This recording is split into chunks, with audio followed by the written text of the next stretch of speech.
Shalom, tudo bem com você? Eu sou o Antônio e este é o canal da comunidade cristã Radavar. Nós estamos aqui para mais um estudo bíblico, para falarmos sobre a palavra de Deus nas Escrituras.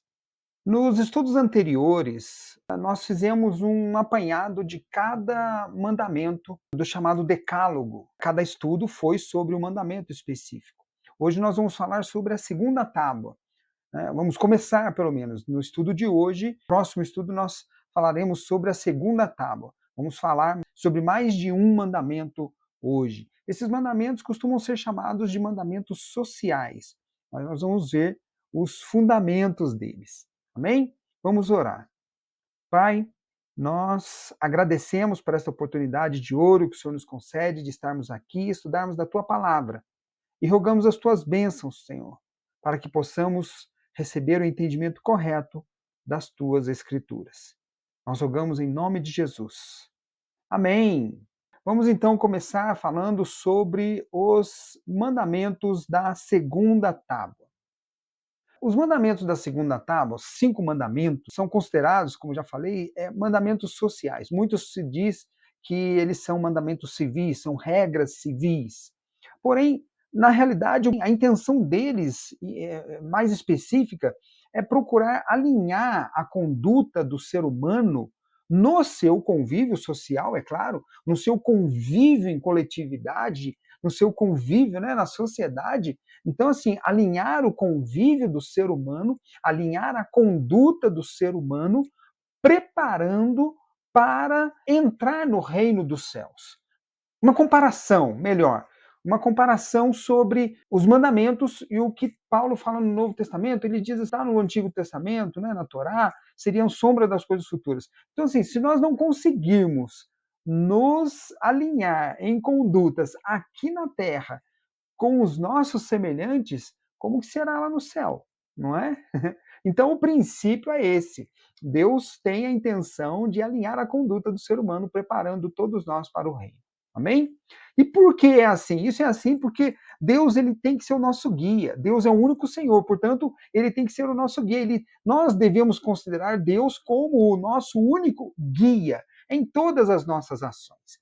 E nesse sentido, precisamos lembrar que Deus nos fez com igualdade de condições, né? Nós temos os mesmos direitos, as mesmas obrigações, os mesmos deveres. E como disse, nesse sentido, são realmente mandamentos sociais. Eles expressam a vontade de Deus para todos nós no relacionamento, né, no convívio social. Antes de serem mandamentos sociais, eles são, na realidade, preceitos relativos à imagem e semelhança de Deus em cada um de nós. Então, por que eu não vou fazer algo contra o próximo? Nesse sentido, por exemplo, não matarás. Por que eu não? Porque, na realidade, o próximo, seja ele quem for, ele também possui a imagem e semelhança de Deus nele. Então, nós temos que ter em mente que os mandamentos, antes de serem sociais, eles se referem à imagem e semelhança de Deus em cada um de nós. É nisso que se baseia, esse é o fundamento principal dos mandamentos da segunda tábua. Além disso, eles são mandamentos negativos, praticamente. Né? Não matarás, não adulterarás, não furtarás, não darás falso testemunho e não cobiçarás. Todos eles são mandamentos negativos, ou seja, eles expressam condutas que falam para a gente, ó, não faça isso. Né? Não fazer, são condutas de não fazer. Nesse ponto, eles se assemelham assim, ao único mandamento do Éden, em que Deus falou, você pode fazer de tudo, menos isso. Então, isso você não vai fazer. No caso, ele estava se referindo a não pegar o fruto, a não comer o fruto da árvore, né? A árvore, no caso lá, do conhecimento do bem e do mal. Então, assim, eles relembram o mandamento do Éden, eles refletem o mandamento do Éden, para não fazer as coisas como mandamentos negativos. É o único caso, né, nos mandamentos negativos, de restrição de liberdade, porque o Éden ele traz isso. Você pode fazer qualquer coisa, e nesse ponto o ser humano é livre. Diferente dos chamados mandamentos positivos, eles não restringem a liberdade. E por fim, como mandamentos, né, no convívio com os nossos semelhantes, nós temos por trás deles o princípio que nos diz assim, ó, não faça aos outros aquilo que não queres que façam a você mesmo. Então, isso expressa o princípio do segundo mandamento que Cristo nos trouxe. Cristo, quando falou que o segundo maior mandamento era amar ao próximo como a si mesmo. Isso ele, nesse aspecto, ele estava repetindo o mandamento lá escrito em Levítico 19:18. E ele disse lá, por exemplo, em Mateus 22:39, o segundo é semelhante a este: amarás o teu próximo como a ti mesmo. E esse amor ao próximo como a nós mesmos, precisamos amar o próximo como a nós mesmos, é o princípio que traz justamente inscrito em todos esses mandamentos. Por isso ele poderíamos dizer que ele resume toda a segunda tábua, né? Não faça ao próximo o que não queres que faça a você mesmo. E isso é amor ao próximo, né? Então ame um próximo como a ti mesmo. É o princípio desses mandamentos. Esses daí são os conceitos fundamentais a respeito dos mandamentos da segunda tábua, e nós vamos ver agora alguns detalhes a respeito de cada um deles. O primeiro deles, né, que seria o sexto mandamento, não matarás. Ele está em Êxodo, capítulo 20, versículo 13, não matarás. Ou não assassinarás.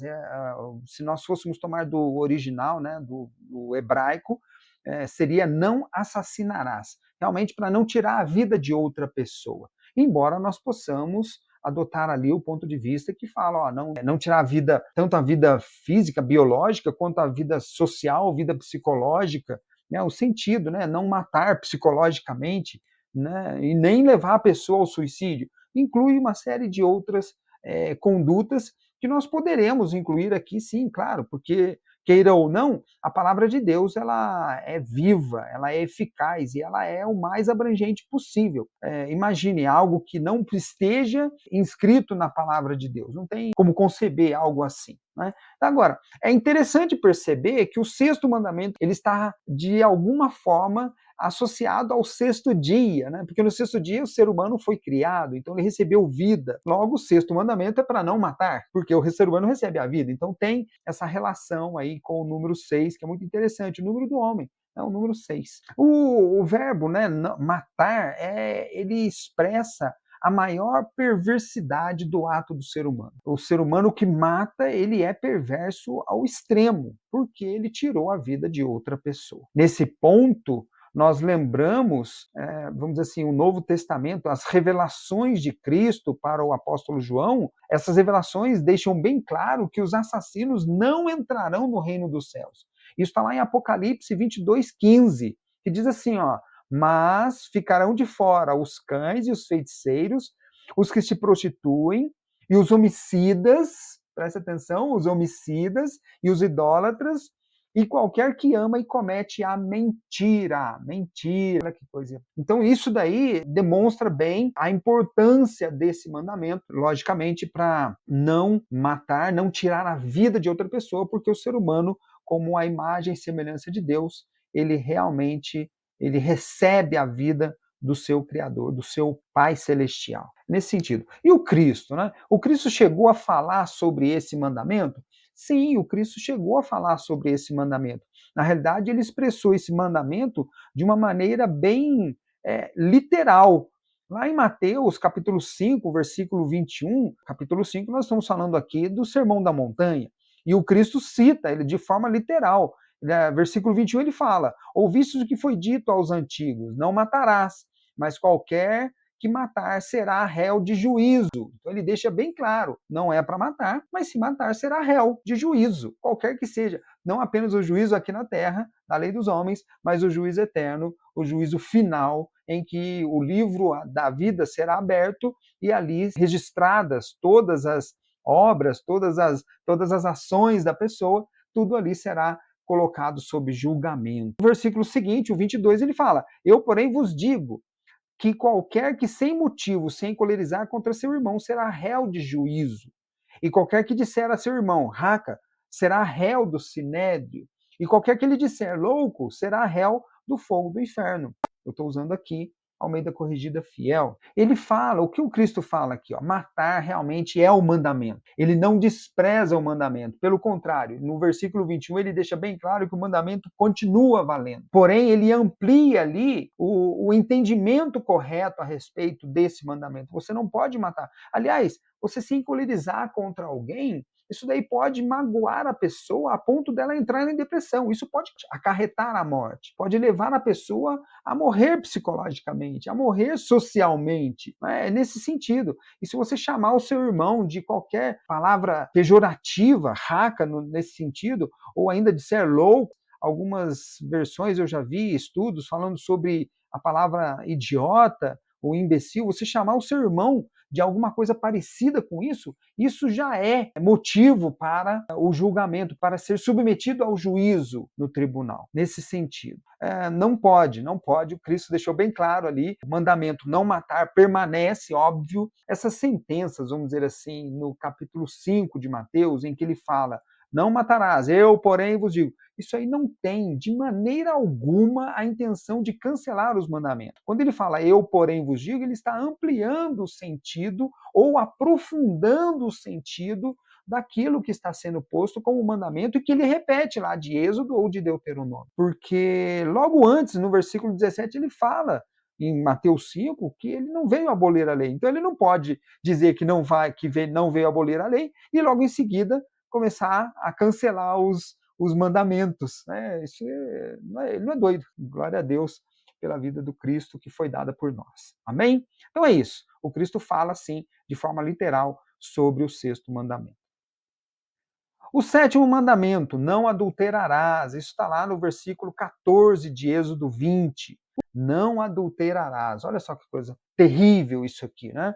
Isso aqui, o mandamento não adulterarás, ele trata das relações sexuais ilegítimas, né? Essas relações sexuais ilegítimas, de uma maneira geral, fornicação, para pessoas que não são casadas, porém, se pelo menos uma delas é casada, isso, além de fornicação, também é um adultério. Por quê? Porque a pessoa é casada e, na realidade, está se entregando a uma relação ilícita com quem não é o seu marido ou com quem não é a sua esposa. Então é nesse sentido, não adulterarás. De uma maneira bem assim, de princípios, tratando de princípios, esse mandamento ele se refere ao matrimônio e à família. Uma tentativa não, né? Vamos dizer assim, como um mandamento que visa proteger o matrimônio e a família. Porque Deus fez o homem e ele viu que não é bom que o homem ficasse só, por isso ele fez a mulher, completando ali a vida do ser humano. E depois foi dito, né, que o homem deixará pai e mãe e se unirá à sua mulher e ambos serão uma só carne. Então, isso aí demonstra, nesses versículos ou nesse estudo das Escrituras, nós podemos perceber ali a demonstração do matrimônio e da família. E o mandamento não adulterarás vem justamente proteger essa relação, que é a relação abençoada por Deus, que é a relação, segundo as próprias palavras de Deus, a relação boa entre o homem e a mulher. Não é bom que o homem esteja só, portanto, ele fez a mulher para que os dois estejam juntos. Porém, deixará o homem, seu pai e sua mãe, e se unirá à sua mulher. Serão ambos uma só carne. Então, tem que ser o homem e a mulher numa relação matrimonial legítima. Não sendo assim, é um adultério, de uma maneira geral, uma fornicação. Logo, é realmente um mandamento negativo de não fazer. Tá aí, né? Grave isso. O Cristo falou disso? Falou, o Cristo falou. Mateus 5, capítulo 5, versículo 27, ele fala, ouvistes o que foi dito, a mesma fórmula. No Sermão da Montanha, ele também usou aqui a mesma fórmula. Ouvistes o que foi dito aos antigos, não cometerás adultério. E no versículo 28, eu porém vos digo, que qualquer que atentar numa mulher para a cobiçar, já em seu coração cometeu adultério com ela. Então, o que o Cristo está dizendo aqui é o seguinte, se aquele que presta atenção, aqui na versão Almeida Corrigida Fiel, ele trata da seguinte forma, a qualquer que atentar, ou seja, prestar atenção em uma mulher para a cobiçar, cuida dessa expressãozinha, né, para a cobiçar, porque isso já está se tratando lá do 10º mandamento. Aqui nós estamos falando do 7º, mas o 10º mandamento fala de cobiça. E aqui ele trata aquele que atentar ou prestar atenção, ou tem algumas versões da Bíblia de traduções que trazem aquele que olhar para uma mulher para a cobiçar ou cobiçando-a, já em seu coração cometeu adultério. Ou seja, tanto o adultério quanto a própria cobiça são ações, né? Vamos dizer assim, são pecados, melhor, né?